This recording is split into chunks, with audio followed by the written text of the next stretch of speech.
sobre lo que tiene que ver con la caída del Imperio Romano Occidental. Trabajar también sobre Iglesia cristiana y Estado, cristianismo y Estado, y cómo la Iglesia cristiana se termina constituyendo en el eje político del mundo occidental. Y después, bueno, dar alguna pauta para el trabajo de la semana que viene, ¿sí? Así que ese era un poco el planteo del encuentro de hoy. Profesor, perdone que lo interrumpa. Sí, Yo me voy a retirar a las 8 porque tengo que dar el parcial de economía. sí, está ¿Puede bien, no ser? hay problema, no hay problema. Sí, No, sí, le sí. aviso por si no me ve. No, sí, sí. Gracias. Calculo que a las 8 hemos cerrado ya, o un poquito antes, por ahí terminamos. Pero no hay Bueno, ningún problema, tenés que retirarte, te retiras. sí, sí, nos toma justo el segundo parcial, así que. Bueno, no sé si han podido leer el texto de Bravo, que yo les mandé, el texto que va para el parcial fundamental. De todo el texto tomé, dejé de lado, digamos, la parte económica, que es sería el capítulo 4, y tomé los aspectos políticos, el aspecto de las penetraciones bárbaras y el aspecto del cristianismo como causantes o partícipes en ese desmembramiento del imperio occidental cristiano, ¿sí?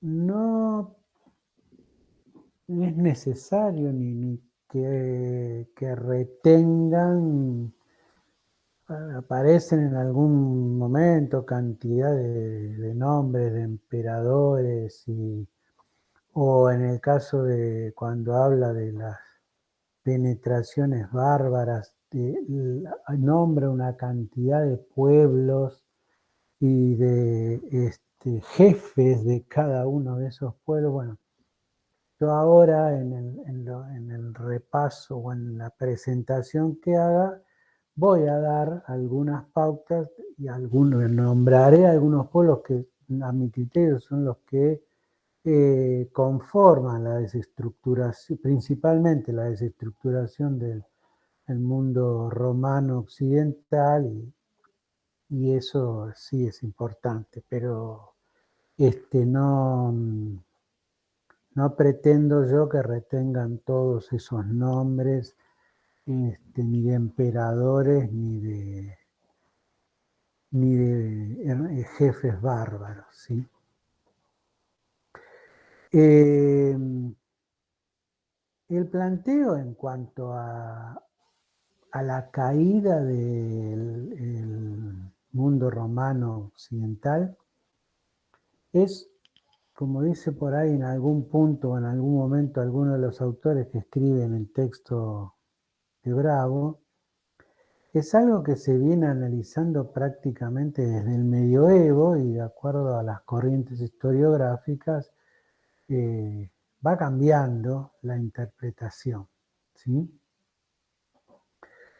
Y entonces algunos autores sostienen que la crisis del imperio arranca a finales del siglo II y otros durante el siglo III. Es decir, lo que está claro que la caída del imperio romano occidental es un proceso donde confluyen gran cantidad de consecuencias, de gran cantidad de causas, perdón,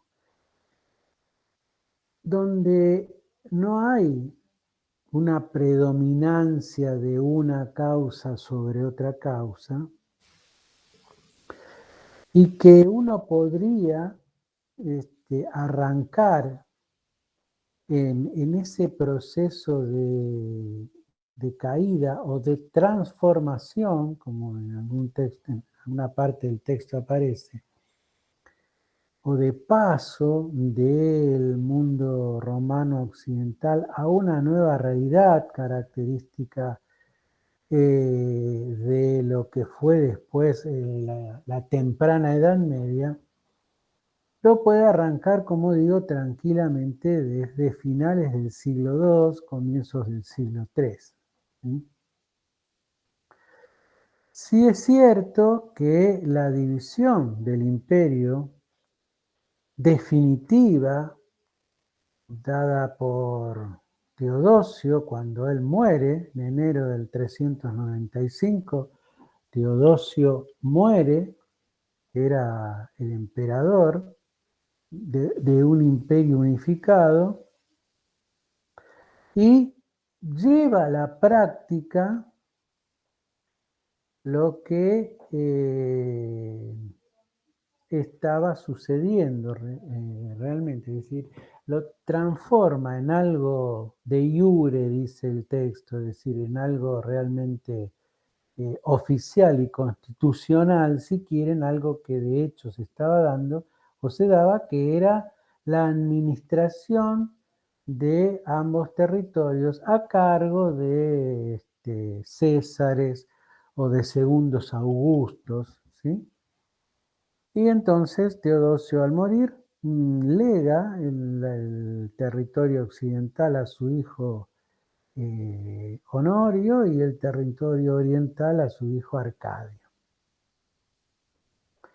Y ahí definitivamente se produce la separación, pero también es cierto que se produce definitivamente la separación porque salen a flote en el espacio occidental una cantidad de cuestiones y de situaciones que tienen que ver con las penetraciones bárbaras, con la realidad de la iglesia, con la economía y el modo de responder a las crisis económicas en Occidente, que son distintas a la de Oriente. Es decir, Oriente tiene una mayor capacidad de organización y de respuesta frente a estas distintas cuestiones que le permiten mantenerse unido, mantenerse sólido, y no caer y no desmembrarse ante el cimbronazo que provocan los hechos que se dan en el mundo occidental. De hecho, Oriente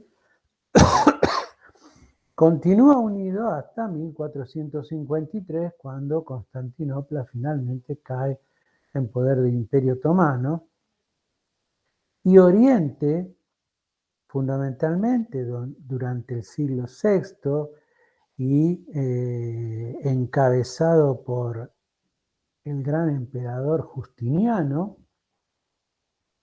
intentó volver a unificar el territorio, volver a recuperar el espacio occidental. De hecho, hay Justiniano, junto con su gran general, que se llamaba Belisario, logran dominar algunos espacios territoriales del mundo occidental, pero desaparecido Justiniano, otra vez se pierde este espacio y Oriente queda remitido a los límites que habían nacido con el legado de Teodosio.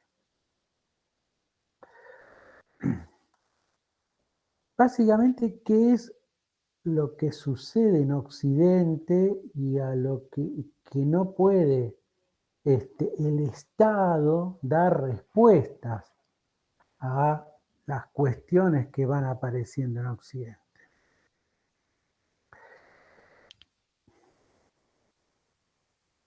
Podemos empezar por este tema de las penetraciones bárbaras, ¿sí? Es un término que, si leyeron el texto de Bravo, insiste mucho la autora que trabaja ese capítulo, en contraposición a lo que puede aparecer en la historiografía más común o clásica, que son las invasiones. Lo que, sostienen esta línea de trabajo que encabeza Gonzalo Bravo es que estos pueblos bárbaros o germánicos, ¿sí?, llevan siglos frecuentando esa frontera y intentando traspasar esa frontera. De hecho, en algún momento se remiten hasta a la época o hasta el fin de la República, cuando César se enfrenta con comunidades bárbaras en el momento de la conquista de la Galia.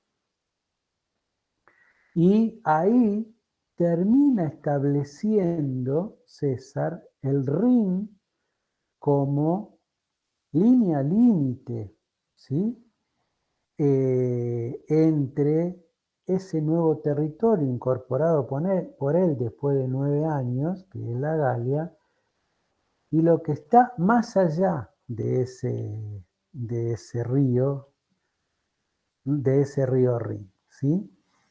Y ya en la época imperial, la línea se continuará con el río Danubio, ¿sí?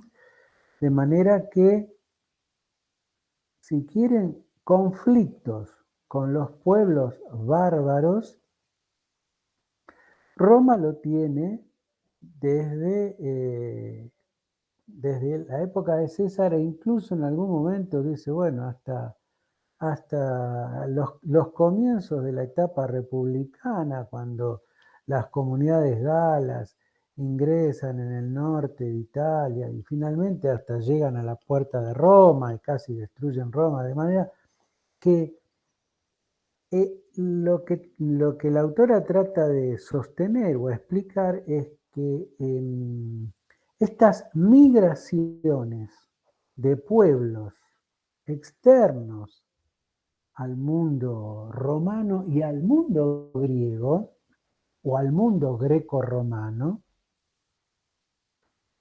se dan desde muchísimos siglos atrás. La frontera renano-danubiana entonces establece un límite al cual Roma va a sostener por decisión propia, ¿sí?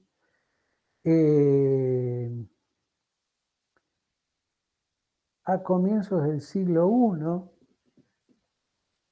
hay una batalla que se llama la batalla de Teutoburgo, que es una batalla que libran unas legiones romanas frente a las comunidades germánicas, que resulta un desastre total, es decir, desaparecen prácticamente las 3 legiones que habían combatido contra estas comunidades bárbaras, y esta situación hace que Roma, a partir de acá, decida que el límite del Rin y el Danubio es insalvable, es decir, que no le interese superar este límite.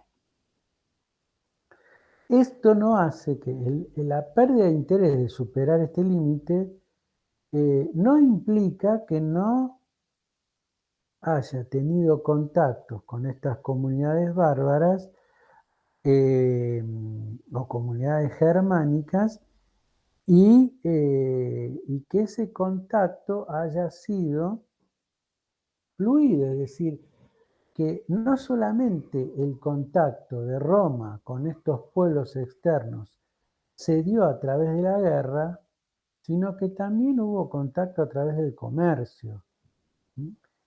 Y a través de la asociación de Roma con ciertos pueblos para detener el avance de otros pueblos.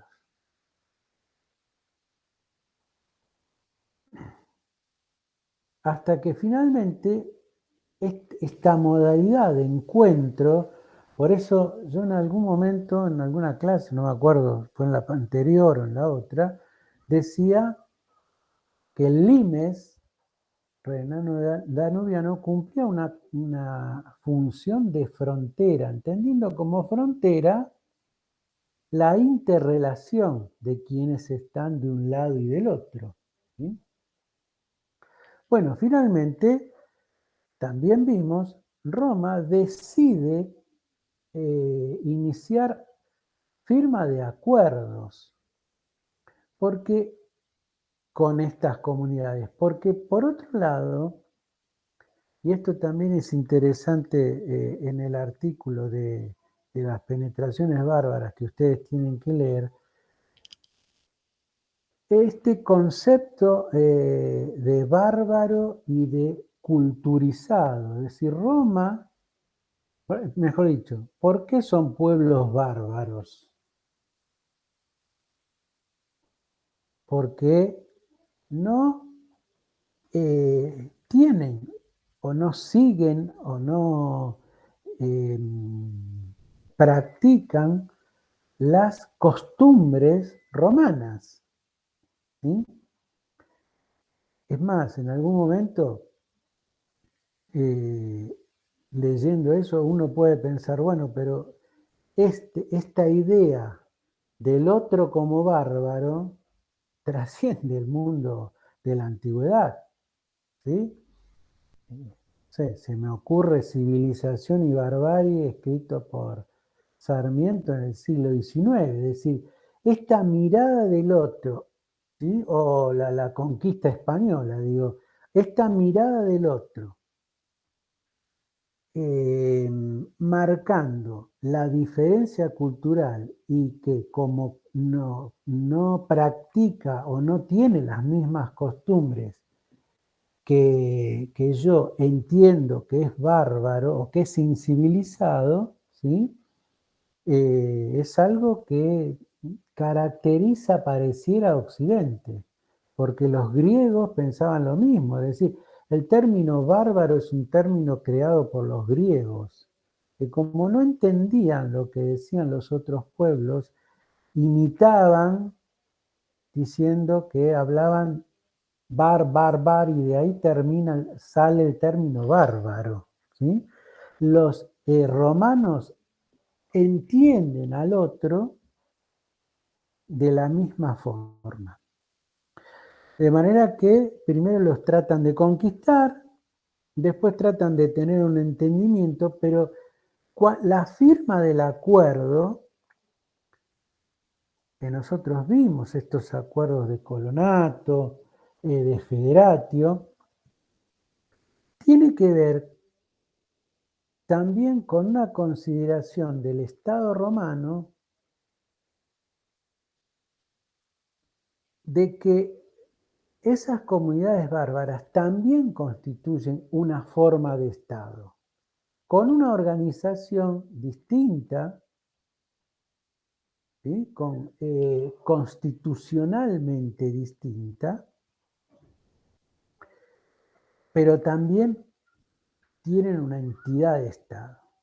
Entonces ahí aparecen los foedus que estuvimos viendo, y idea también o necesidad de intercambio de tierras, que es lo que ellos están buscando, a cambio de ingreso al ejército, porque esos hombres les sirven como soldados para no comprometer los romanos a un campesinado que no tiene entrenamiento, ¿sí? Los romanos veían en estos pueblos germánicos una gran predisposición a la violencia, según ellos, a destacarse en el uso de las armas, y esto ellos lo quieren aprovechar para incorporarlos al ejército, y como digo, como forma también de cuidado de la frontera frente a otros pueblos que van llegando a esos espacios y van pretendiendo ingresar. De manera que hay una lenta asimilación de estos pueblos hasta provocar aquello que fuimos viendo, la barbarización del ejército,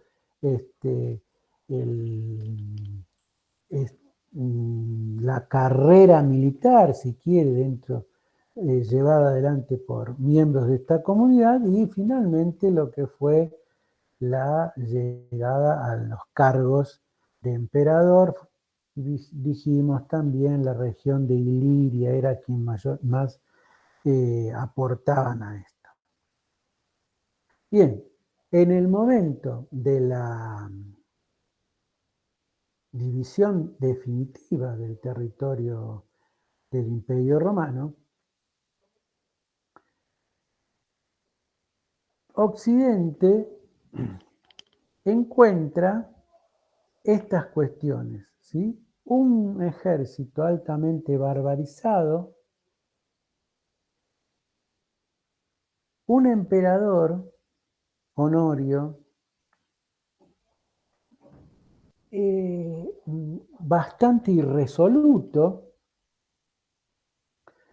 que no decide acciones frente a los pueblos que pretenden ingresar, y levantamientos en la Galia, levantamientos en España, levantamientos en África, de personajes u hombres fuertes, ricos de la aristocracia, que buscan a partir del nombramiento de sus ejércitos, llevan al fraccionamiento del territorio.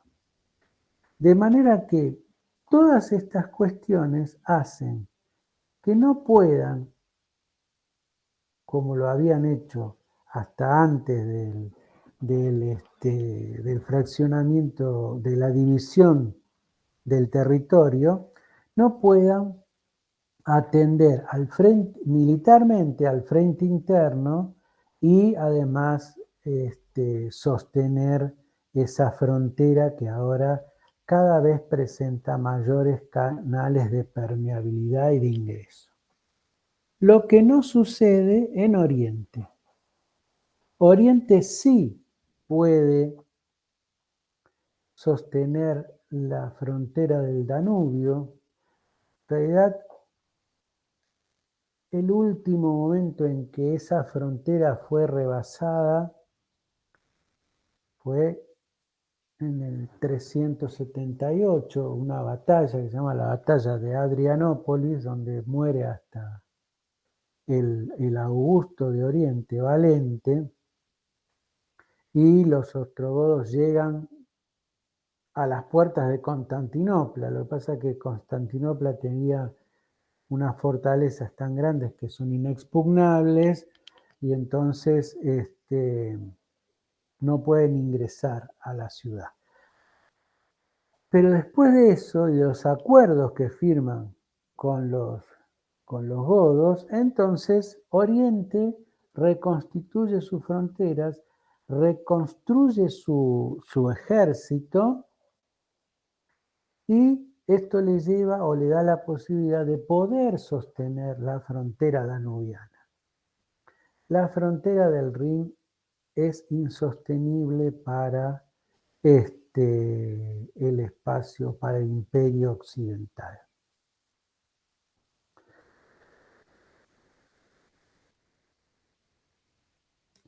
Y entonces ahí vamos a ver ahora un mapa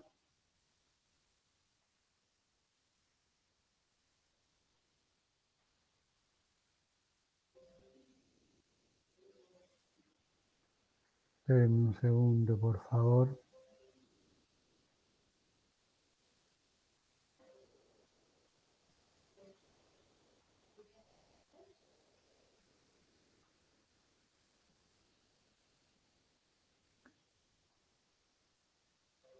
Ahí está. ¿Se ve? Sí, profe. Bien, perfecto.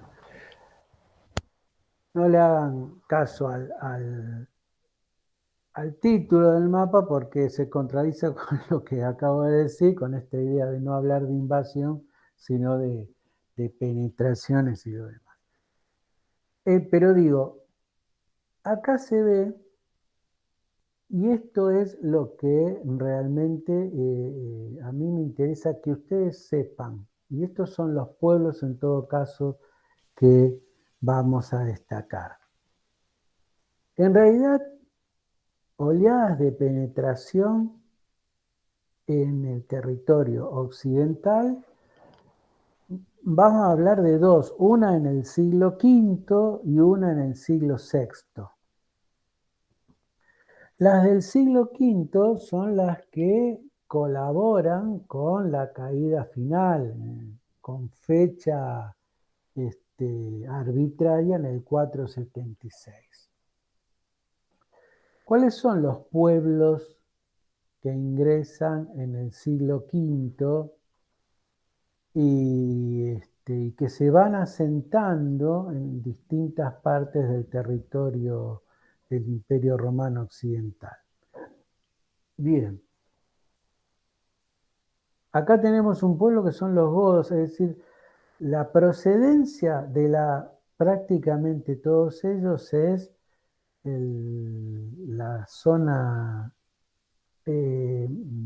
sur de la estepa siberiana, salvo el pueblo de los hunos, famosos por Atila, cuya procedencia se cree que es del oeste de China, ¿sí? Que Como llegan, la sí, película de Mulan, profe, no sé si la vio, pero algo escuché de los unos.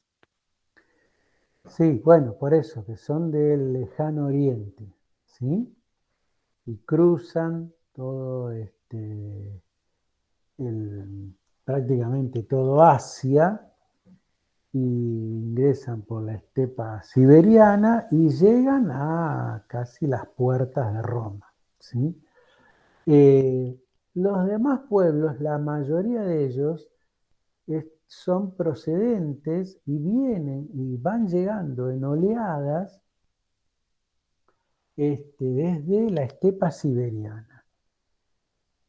Uno de ellos son los godos. En realidad, los godos se dividen en tres, pero hay dos que son importantes, que son los ostrogodos y los visigodos. De hecho, el primer pueblo que llega a las puertas de Roma, ¿sí? Y destruye Roma, incendia Roma, son los visigodos. En el 410,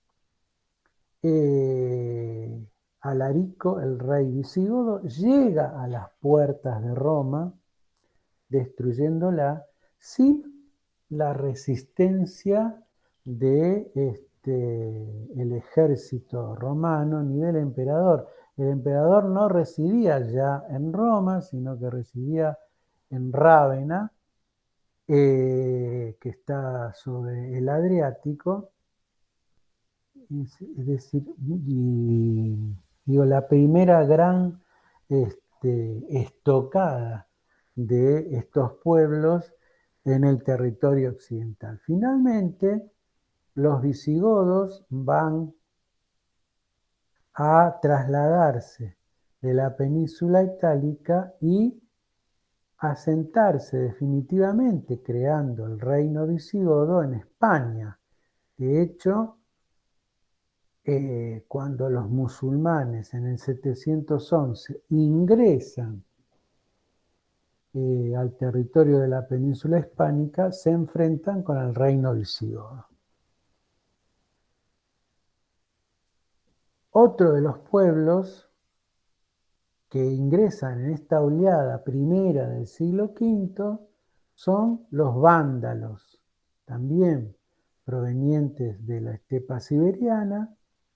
Ingresan, primero se establecen en la Galia, después se establecen en España, y cuando los visigodos llegan a España, ellos son empujados al norte de África, se hacen fuertes en Cartago. Disculpen que hay alguien que quiere entrar, le tengo que dar entrada. Se hacen fuertes en Cartago y crean un reino con sede y capital en Cartago, adueñándose del territorio del norte de África. No aparecen acá, pero también en la región occidental de la península hispánica encontramos a alanos y suevos. En el sur de la Galia, los burgundios, que tampoco aparecen acá, y finalmente los ostrogodos, que son los que ingresan a la península itálica hacia el 470 y deponen definitivamente al último emperador romano occidental. Se llama Rómulo Augusto o Rómulo Augustulo, ¿sí? Rómulo. Lo deponen, su jefe es Odoacro, el rey de los ostrogodos que depone se llama Odoacro, y se nombra a sí mismo rey de Italia. De manera que a partir de la llegada de los ostrogodos y de Odoacro y de la caída o deposición final de Rómulo como emperador, queda ahí desmembrado definitivamente el territorio, ¿sí? Y aparecen lo que serían los reinos romanos germánicos o bárbaros germánicos, donde cada uno de estos centros, los vándalos en Cartago, los visigodos primero en Barcelona, después en Tarragona, suevos y alanos, burgundios en el sur de la Galia y los ostrogodos en Italia, forman distintos reinos, de manera que esto significa la desestructuración de todo el territorio.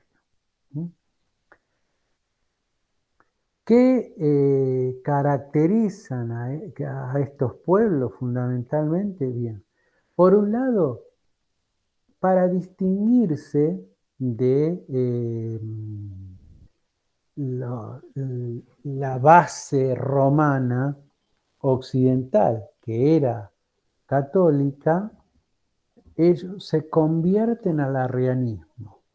Y hay una transculturación, porque lógicamente cada uno de estos pueblos tiene su religión, sus dioses y sus leyendas. Sin embargo, como para diferenciarse de lo que era la tradición latina en ese momento,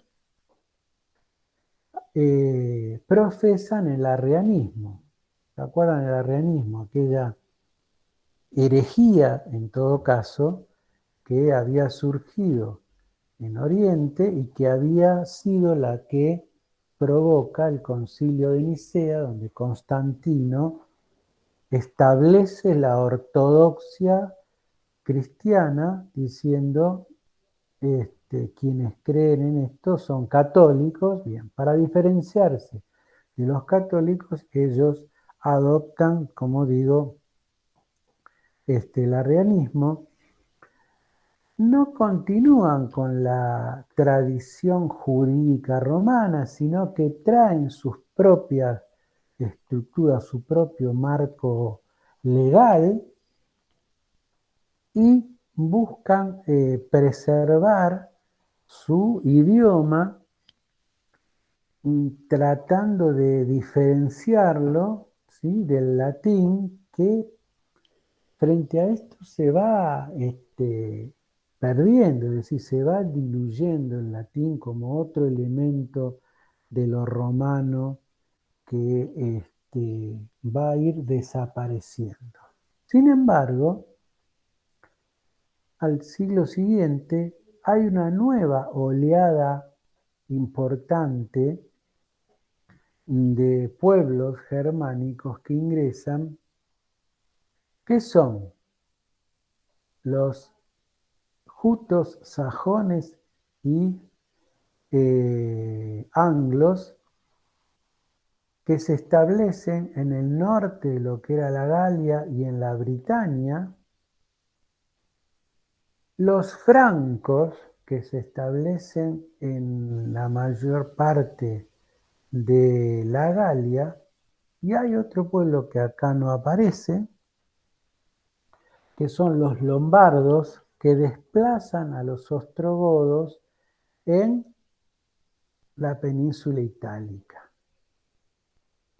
Entonces, jutos, anglos y sajones, francos y lombardos,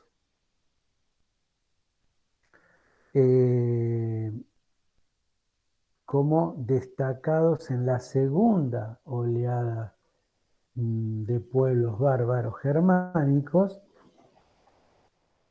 a diferencia de los pueblos anteriores. Estos pueblos se convierten al catolicismo, es decir, son pueblos que abrazan el catolicismo. De ahí que después los visigodos también imiten esta corriente y dejen el arrianismo para convertirse al catolicismo. Rescatan el marco jurídico romano, muy fundamentalmente también por la acción de Justiniano, seguramente. Yo recién les hablaba de Justiniano, que había querido extender o reunificar el territorio, pero además la otra gran obra de Justiniano fue el Código Romano, esa obra monumental que significó rescatar y compilar las leyes romanas y los senados consultos, que son las disposiciones de los cónsules, y el senado consulto último, que son las disposiciones de los senadores. Digo, todo el marco real de la historia de Roma, Justiniano lo compila en esta obra monumental que es el Código Romano. Bien, frente a esto, y muy probablemente contagiados por esto, estos pueblos, lombardos, francos y visigodos, unifican o rescatan, mejor dicho, el marco jurídico institucional romano y lo aplican a sus propios territorios. Y además rescatan y salvan el latín, en todo caso, rescatan ese latín que se estaba perdiendo, y lo mixturan en todo caso con sus propias lenguas, dando nacimiento a las lenguas romance o las lenguas derivadas del latín, ¿sí? Porque, como diría mi abuela, la Lombardía es la cuna del verdadero italiano, ¿sí? La Lombardía es el norte de Italia, que era el lugar donde vivían los reyes lombardos, ¿sí? Los francos darán el origen al francés, también una lengua derivada del latín, y los visigodos a la lengua española, ¿sí? No sucede lo mismo con los sajones y anglos, que en este Pero, sentido profe, el inglés no nació del francés. no, no. La verdad que el inglés, sí, Donde yo sabía, por ejemplo, la aristocracia inglesa hablaba francés y que solamente el pueblo era, o sea, los campesinos eran los que hablaban en inglés y yo pensé que había nacido así bueno, pues esté mal. no, no. A ver, el inglés, no, a ver, de acuerdo a qué periodo estamos hablando, no sé de qué periodo estás hablando, pero el idioma inglés es un idioma en realidad aglutinante, más cercano al germano o al alemán que al mismo francés. De hecho, hay una serie que veo yo que se llama Babylon Berlin, que hablan en alemán, está traducida, pero a veces se escuchan algunos términos y son parecidos a las palabras inglesas. Es No, que yo estuve estudiando el francés y hay muchas palabras también ah, francesas que son parecidísimas al inglés. bueno, está bien. Puede ser que tengan alguna raíz porque son todos, digamos, germanos y en algún punto se unen ellos, ¿no? Pero el francés es un idioma romance, digo, es un idioma derivado o por lo menos de enorme influencia del latín. Puede Ah, ser que buenísimo, gracias, profe. en la base, como anglos y francos vienen del mismo grupo, digo, bueno, puede ser que en la base eso lo tenga, ¿sí? Bien, de manera que este sería, así en un panorama muy rápido, este, el proceso de las penetraciones bárbaras. ¿Mm? Por otro lado, me interesa ver el tema de la iglesia cristiano-católica constituyéndose como el eje político del mundo romano, ¿sí? Y qué pasa con Occidente. En el año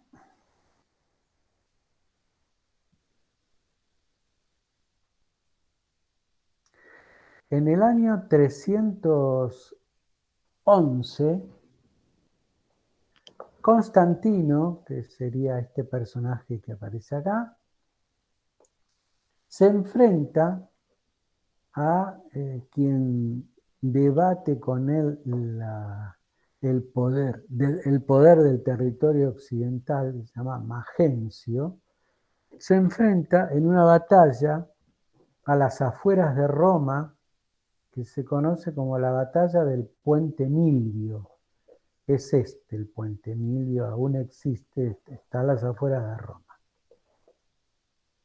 Constantino dice que antes de la batalla ve en el cielo este signo y una frase que dice in hoc signo vinces, esto que está acá, que quiere decir con este signo vencerás. ¿Qué es este signo? Este signo se llama el crismón.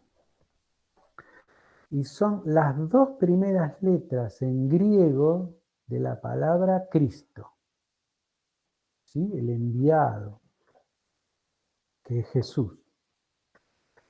Entonces Constantino decide pintar, que se pinte en los escudos de los soldados que van a enfrentar al ejército de Magencio el crismón. Y Constantino vence en esa batalla, triunfa, vence a Magencio. Este es otro cuadro que representa este relato que hace el biógrafo de Constantino, se llama Eusebio, de cuando él ve ese signo. Entonces Constantino entiende que fue un mensaje divino lo que él vio, y que fue Dios, o a través de Dios, o gracias a Dios, él venció a Magencio. Magencio pagano, él no era cristiano, en realidad su madre era cristiana, ¿sí? Pero después de este hecho, él se convierte al cristianismo.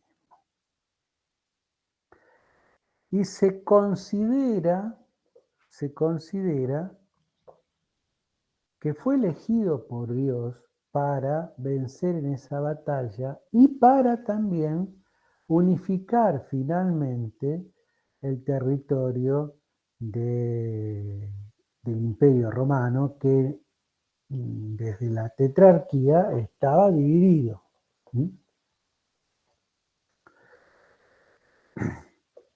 Junto con el emperador o el Augusto de Oriente, emiten en el año 313 un edicto que se conoce como el Edicto de Milán. Recordemos que Milán es la capital de la prefectura de Italia y el lugar de residencia, en todo caso, del Augusto de Occidente.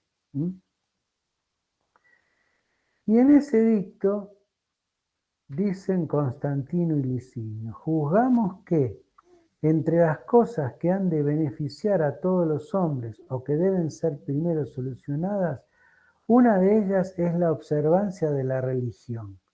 Debemos, por consiguiente, dar así a los cristianos como a todos los otros libre oportunidad para profesar la religión que cada uno desee, para que por este medio, cualquiera que sea la divinidad entronizada en los cielos, pueda ser benigna y propicia con nosotros y con todos los que han sido puestos bajo nuestra autoridad.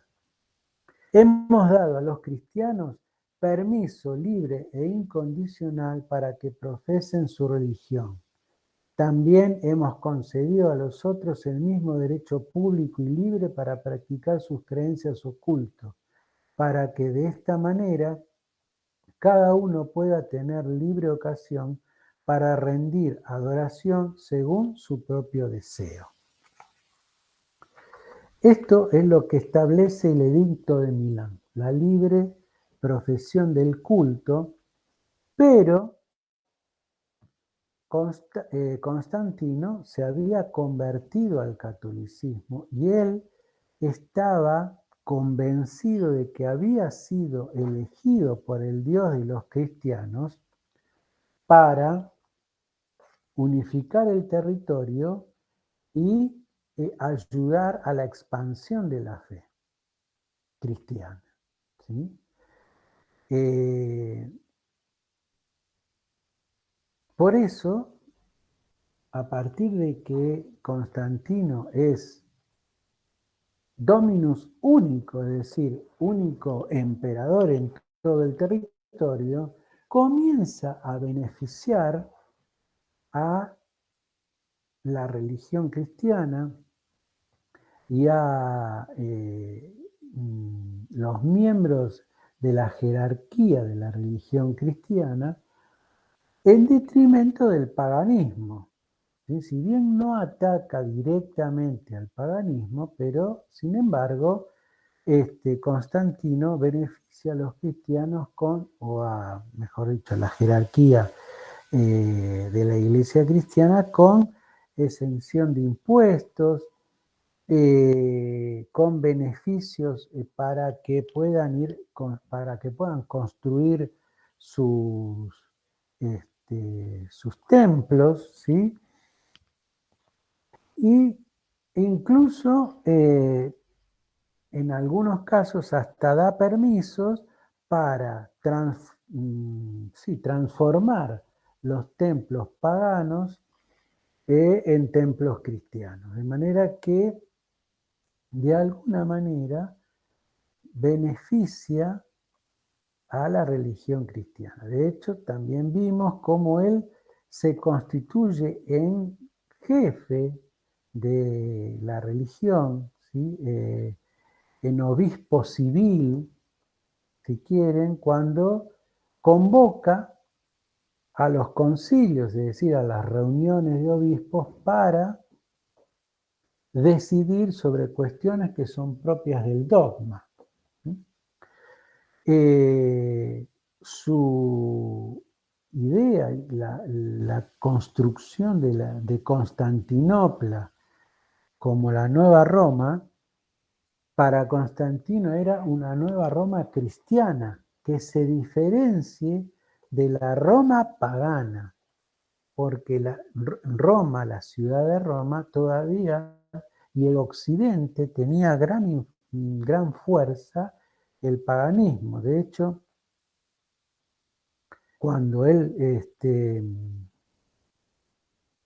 crea Roma y traslada su centro de poder a Constantinopla, crea un senado. Es decir, que actúan dos senados, el senado de Constantinopla y el senado romano. Ese senado de Constantinopla es un senado cristiano, mientras que el senado de Roma es un senado con gran cantidad de paganos, ¿sí?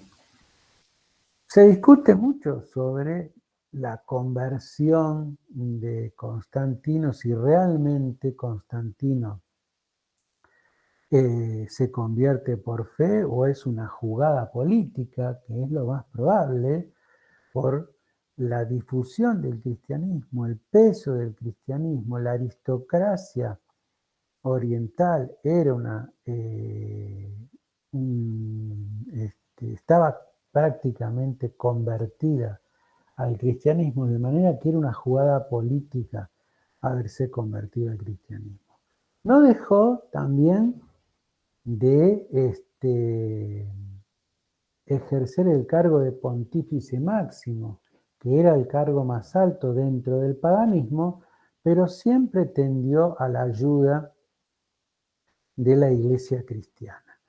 Iglesia que se mantuvo asociada al poder a la muerte de Constantino, salvo el periodo de reinado de Juliano, el apóstata, fueron 2 o 3 años nada más, y que trató de volver al paganismo.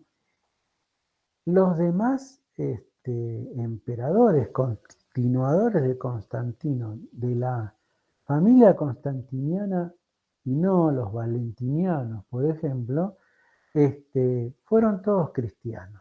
¿Sí? Hasta Teodosio, que Teodosio no solo termina prácticamente volviendo a unificar el territorio, porque ahí se abanican en 2 emperadores y uno, sino que finalmente en el año 380 emite lo que se conoce como el Edicto de Tesalónica, que dice lo siguiente: es nuestra voluntad que todos los pueblos que son gobernados por la administración de nuestra clemencia profesen la religión que el divino Pedro dio a los romanos. ordenamos que los que siguen esta regla sean llamados cristianos católicos. Los demás sufrirán la infamia de los dogmas heréticos. ¿Y qué hace Teodosio? Declara al cristianismo como religión oficial del Estado y ahora sí, abiertamente va contra todas las religiones. Fundamentalmente, la apuntada es el paganismo, es la religión tradicional de Roma y con mucha impronta todavía en Occidente, ¿sí? Sobre todo en el mundo campesino más que en el espacio urbano. ¿Sí? Porque además la religión pagana nace en el espacio rural. ¿Sí? Pagi quiere decir aldea, de ahí deriva pagano, quiere decir aldea, es decir, ese es el lugar de nacimiento.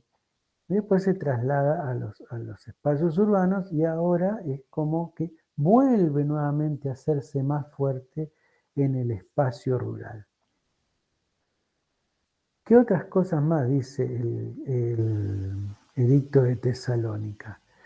Los clérigos y sus acólitos estarán exentos de pago de impuestos y serán protegidos contra el cumplimiento de servicios obligatorios públicos de carácter manual.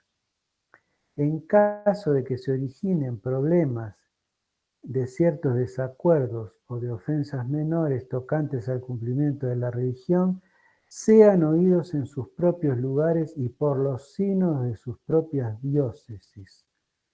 De manera que los exime del pago de impuestos y además les permite tener una justicia propia en todo caso, ¿sí? Es decir, los corre de la justicia ordinaria. Muchos autores lo que afirman es que con Teodosio se termina de constituir la Iglesia como un Estado dentro de otro Estado. En el momento de la partición, del territorio, el emperador romano Honorio no asume la jefatura de la Iglesia occidental. Cuestión que no sucede en Oriente. En Oriente se esgrime o se argumenta la teoría conocida como cesaropapismo. ¿Qué es esta teoría del cesaropapismo? Que el jefe de la Iglesia y el emperador, o el emperador, sí, la jefatura de la Iglesia, el imperio y la jefatura de la Iglesia recaen en una misma cabeza. Así sería. El imperio o el poder político y la jefatura de la Iglesia recaen en una misma cabeza, que es el emperador. Y esta teoría del cesaropapismo conjuga el poder político o terrenal y el poder espiritual. Lo que no Profe, disculpe, no llegas a entender bien. Entonces, el cesaropatismo es jefe. Cesaropapismo, como papa. ¿Sí? Cesaropapismo. Listo, ¿qué era? No llegué a escucharlo bien así. El cesaropapismo sería que el poder político y el poder religioso recaen en una misma cabeza, que es el emperador. ¿Sí? Genial, ahí entendí. No sucede esto en el mundo occidental, en el panorama occidental, donde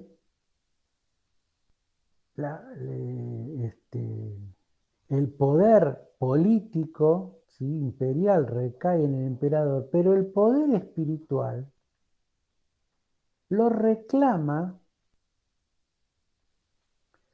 un obispo.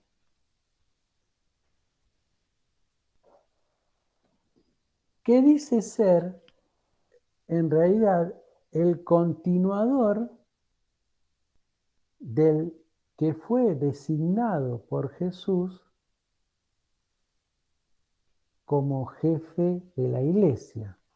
Es decir, Jesús nombra a Pedro como continuador, como jefe, ¿sí? Como piedra de esa iglesia que funda. ¿Y Pedro dónde va? A terminar su prédica y a morir. En Roma. A Pedro lo sucede alguien en Roma, ¿sí? De manera que el obispo de Roma encarna a Pedro. Y Pedro es el elegido de Jesús. Por lo tanto, el obispo de Roma debe ser quien presida la iglesia. Porque en el obispo de Roma está encarnado el continuador nombrado por Jesús. ¿Se entiende esto? En la disputa de quién preside en Occidente, de quién asume esa cabeza de lo espiritual en Occidente, es la teoría del obispo de Roma como continuador y sucesor de Pedro, es la que persiste o la que convence, ¿sí? Con lo cual termina siendo el jefe de la iglesia occidental, el Papa será, ¿sí? Quien era el obispo de Roma.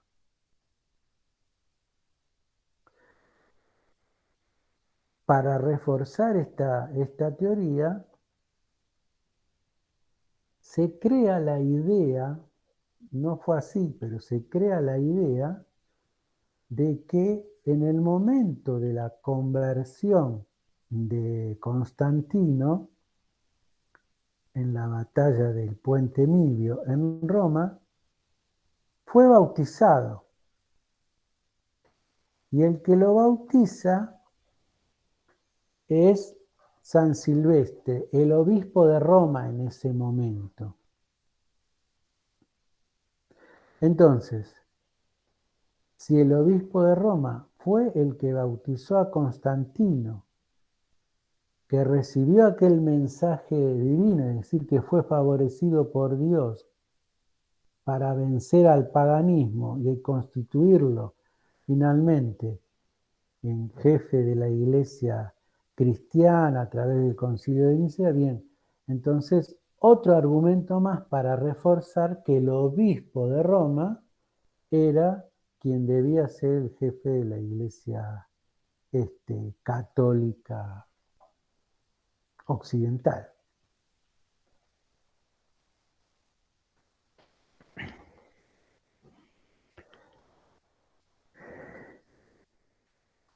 Y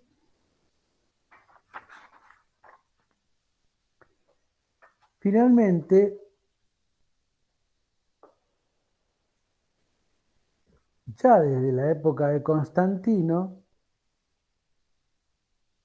se argumentaba esta teoría de que evidentemente con Constantino, o con lo que había pasado con Constantino, era la prueba más clara de que Dios lo había elegido a él y que Dios le había dado el poder. Con lo cual,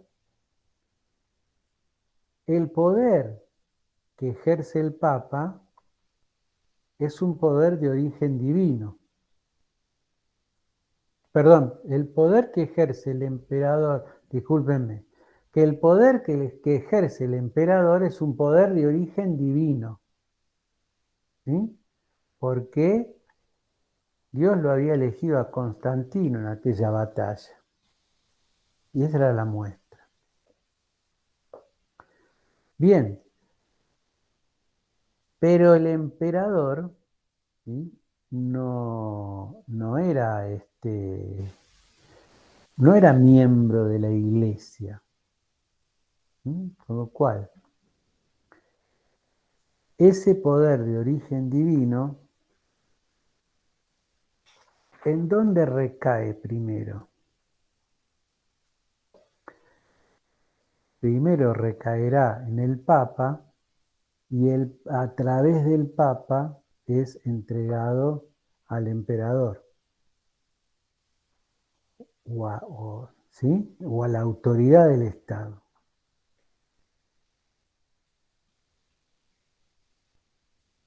Esto dice Gelasio, un papa, en el 494. Hay dos poderes por los cuales este mundo es particularmente gobernado: la sagrada autoridad de los papas y el poder real. De ellos, el poder sacerdotal es tanto más importante cuanto que tiene que dar cuenta de los mismos reyes de los hombres ante el tribunal divino. Pues has de saber que, aunque tengas el primer lugar en dignidad sobre la raza humana, le dice al emperador, empero tienes que someterte fielmente a los que tienen a su cargo las cosas divinas y buscar en ellos los medios de tu salvación. Obedecer a la autoridad eclesiástica en vez de dominarla. Depender del juicio eclesiástico en vez de tratar de doblegarlo a tu propia voluntad. Eso le escribe el Papa al emperador Anastasio de Oriente, ¿sí? El emperador de Oriente no hará caso de esto, pero lo importante de esta carta es el argumento que se esgrime. Que hay dos poderes, uno terrenal y otro espiritual. Pero quien da cuenta de lo que sucede en la tierra frente a Dios es quien tiene el poder espiritual. Por lo tanto, ese poder espiritual es superior al terrenal. Y el terrenal depende de ese poder espiritual. De manera que quienes tienen el poder terrenal, las autoridades de los estados, de los reinos, dependen de quien tiene el poder espiritual, que es el Papa. De esta manera, la Iglesia se constituye en el eje político y a través de estos argumentos espirituales, en todo caso, o trascendentes, para supeditar los estados a su propio poder. ¿Sí? ¿Entrará en conflicto con Oriente? Es otra cuestión. Pero lo que interesa... Le da más poder a la iglesia. Claro, Perdón, le da más poder al catolicismo, a la iglesia. Sí, en el mundo occidental esto es incuestionable. ¿Sí? Después será incluso hasta aparecerá lo que se llama la falsa donación de Constantino en el siglo VIII, donde aparece un documento que después se demostró que no había sido redactado por Constantino, donde Constantino reconoce a el obispo de Roma como jefe de la iglesia y él se somete a esa autoridad, etc. Esto es un documento que en realidad entre los francos y el Papa se redacta para sostenerse mutuamente, pero no llegamos a él, no importa. Pero sí queda con esto constituido en que como el poder de la Iglesia se constituye en un poder supraterrenal, si quieren, y controlador del resto de los reinos. Se va como infiltrando, ¿no? Claro. Y bien, y hasta acá llegamos, ¿sí? En cuanto a sí, al trabajo de la semana que viene. Mire, el trabajo de la semana que viene yo se los voy, no vamos a hacer un trabajo con cámara abierta, porque por ahí hay gente que, por lo que me han dicho, sobre todo en el otro curso también, que trabajan con el teléfono, que no pueden tener la cámara abierta y estar escribiendo, bueno, cuestiones de conectividad que yo puedo entender. Entonces, lo que yo voy a hacer es, a las 5 de la tarde, a cada uno de ustedes va a recibir una propuesta para resolver, ¿sí? 3, 4 preguntas, lo que sea, ¿sí? Eso lo van a recibir a las 5 de la tarde. Van a tener tiempo hasta las 8:15 de la noche para resolverlo y enviarlo de nuevo. Está pensado para que se resuelva en 1 hora y media, 2 como mucho. Van a tener 3 horas y pico, o sea que van a tener tiempo de hacerlo.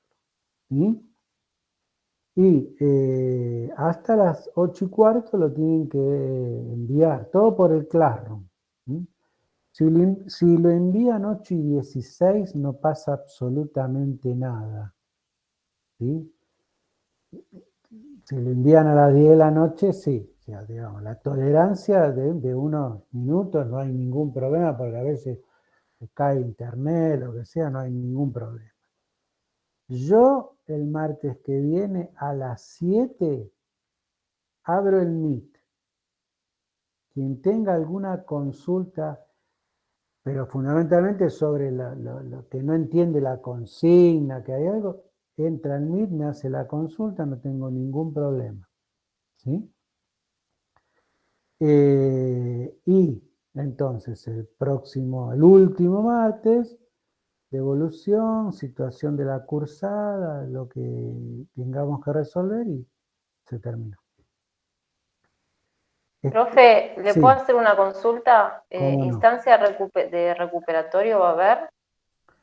¿Instancia de recuperatorio va a haber? Sí, va a haber, porque probablemente yo los voy a ir corrigiendo y en todo caso, antes de ese martes, que creo que es 16, voy a comunicarme con quien tenga que dar una instancia de recuperatorio y lo acordaré particularmente. ¿Sí? Perfecto, sería antes del 21, 22 que termina todo. Sí, sí.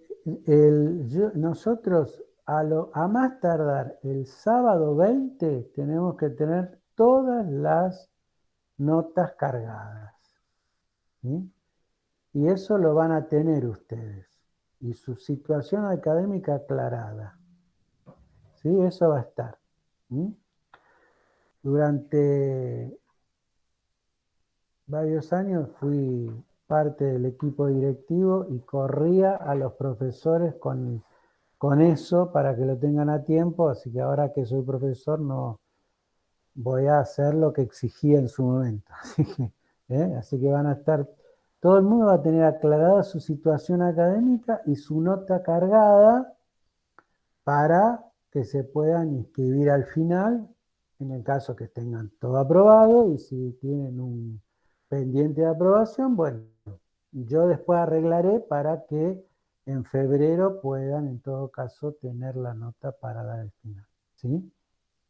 Pero todo el mundo la semana que viene va a tener, la última semana va a tener su situación clara.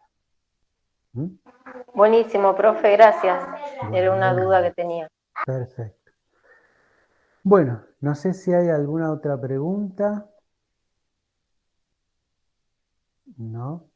Bueno, durante la semana, si tienen alguna consulta que hacerme sobre el texto de Bravo, no hay ningún problema.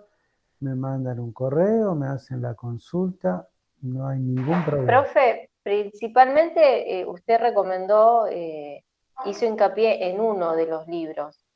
Sí, yo dije que el texto de Bravo, la caída del Imperio Romano y el nacimiento de Europa, ese es el obligatorio. Lo demás es ampliatorio.